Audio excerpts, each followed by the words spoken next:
LJPR की संसदीय board की बैठक शुरू हो गई है, जहां चिराग पासवान की अध्यक्षता में बैठक यहां पर हो रही है। एलजेपीआर की सीटों और उम्मीदवारों पर चर्चा शुरू हो चुकी है।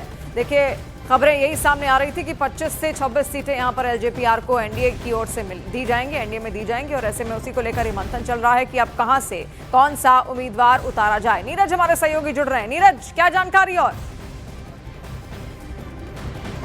देखिए, इस वक्त एलजेपी रामविलास पार्टी के अध्यक्ष चिराग पासवान थोड़ी देर पहले पहुंचे अपने कार्यालय में और वहां ये बैठकों का दौर जो है जारी है। इस बैठक में ये चर्चा होगी। कल जो है चिराग पासवान ने कहा था कि बैठक सकारात्मक रही है, और इस वक्त अपने पार्टी के पार्लियामेंट्री बोर्ड के मेंबर के साथ चिराग पासवान जो है इस कार्यालय में, जो कि नॉर्थ एवेन्यू में दिल्ली में स्थित है, वहां ये बैठक करें। आप देख सकते हैं पार्टी के कार्यकर्ता यहाँ मौजूद है, ये तमाम लोग कुछ टिकटार्थी हैं, और बैठक चल रही है पिछले 15 मिनट से। और इस बैठक के बाद एलजेपी की ब्रीफिंग होगी। आपको तस्वीरें इधर से भी दिखाना चाहेंगे, थोड़ी सी तस्वीरें जो हम दिखा सकते हैं। ये देख सकते हैं तमाम लोग जो हैं यहाँ मौजूद हैं, और इस बैठक में अब से थोड़ी देर पहले चिराग पासवान पहुंचे, वो लगातार थोड़ी देर बाद यहाँ जुड़ेंगे।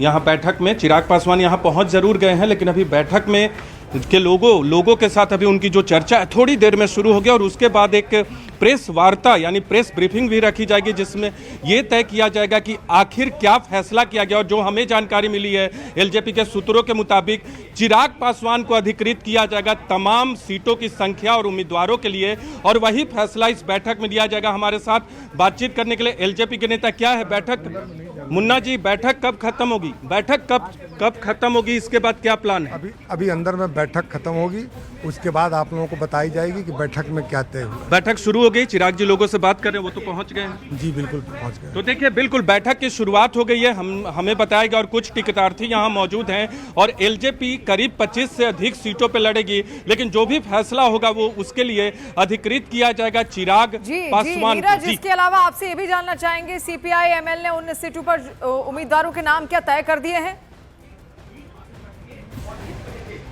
देखिए, बिल्कुल सूत्रों से जो हमें जानकारी मिले, महागठबंधन में सीपीआई एमएल और आरजेडी के बीच डेडलॉक बरकरार है। आरजेडी और सीपीआई एमएल के बीच जो नई सीटों की सूची सीपीआई एमएल की तरफ से दी गई है, उस पर चर्चा जारी है, लेकिन उस पर कोई प्रगति नहीं हुई है। लेकिन इस बीच सीपीआई एमएल ने 19 सीटों पर, जो पिछली बार सीपीआई एमएल ने चुनाव मैदान में उनको मिली थी, उन सीटों पर अपने उम्मीदवारों के नाम तय कर दिए हैं। 12 उनके विधायक थे, लेकिन एक विधायक सांसद बन गए, तो जो 11 विधायक थे उनका नाम रिपीट किया गया है, तय किया गया। अभी घोषणा बाद में की जाएगी। इसके अलावा बाकी जो 8 सीटें हैं उस पर भी वही उम्मीदवार होंगे जो पिछली बार चुनाव मैदान में उतरे थे। 1-2 का फर्क हो सकता है, लेकिन सीपीआई एमएल ने 19 सीटों पर अपनी उम्मीदवार जो है उनका नाम तय कर लिया। और न्यूज़ 18 इंडिया के दर्शकों को यह भी बताना चाहेंगे कि सीपीआई एमएल से आरजेडी ने यह भी मांग की थी कि पिछली बार 19 सीटों में से कुछ सीटों की अदला बदली कीजिए, जिसे रिजेक्ट किया था सीपीआई एमएल ने, और करीब 30 सीटों की सूची जो है वो आरजेडी को दी गई। अब देखना होगा कि दोनों के बीच